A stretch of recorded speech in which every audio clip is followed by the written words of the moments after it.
बुलेटिनमध्ये आपलं स्वागत आहे। बुलेटिनची सुरुवात आपण करणार आहोत हेडलाईन्स पासून। Headlines brought to you by Chitale बंधू।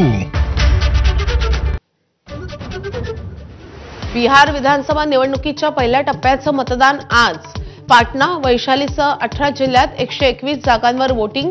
तेजस्वी यादव दोन्ही उपमुख्यमंत्र्यांसह 16 मंत्र्यांचं भवितव्य आज ईव्हीएम मध्ये कैद होणार। मतचोरीच्या आरोपांवरून राहुल गांधींचा हायड्रोजन बॉम्ब ब्राझिलियन मॉडेलचा फोटो मतदार यादीत वापरल्याच्या दाव्यानं खळबळ। काँग्रेस नेत्यांनीच हरियाणात काँग्रेसला हरवलं। केंद्रीय मंत्री किरण रिजिजू यांचा पलटवार।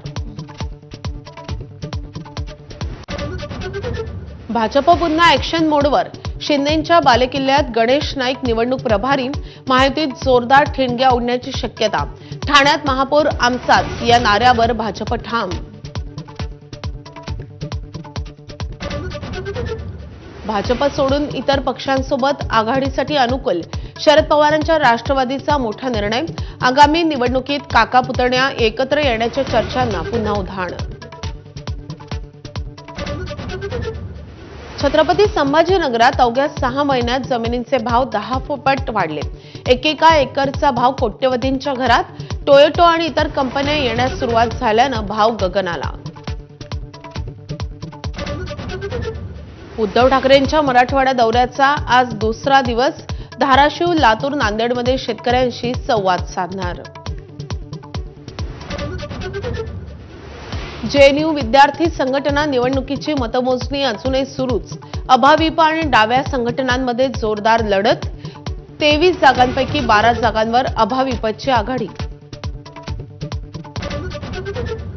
एमसी निवडणुकीचा वाद आता हायकोर्टात। तुर्तास पात्र उमेदवारांची यादी जाहीर न करण्याचे हायकोर्टाचे आदेश।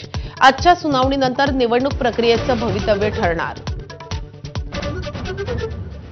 दक्षिण आफ्रिकेविरुद्धच्या आगामी कसोटी मालिकेसाठी भारतीय संघाची घोषणा।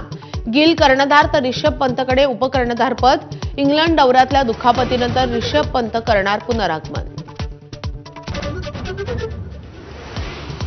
उत्तर प्रदेशच्या वाराणसीत गंगा घाटावर देव दिवाळीचा उत्साह। आकर्षक रोषणाईनं काशी विश्वनाथ नगरी उचलली।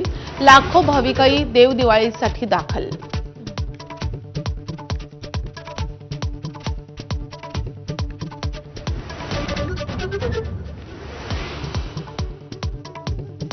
बुलेटिनच्या सुरुवातीला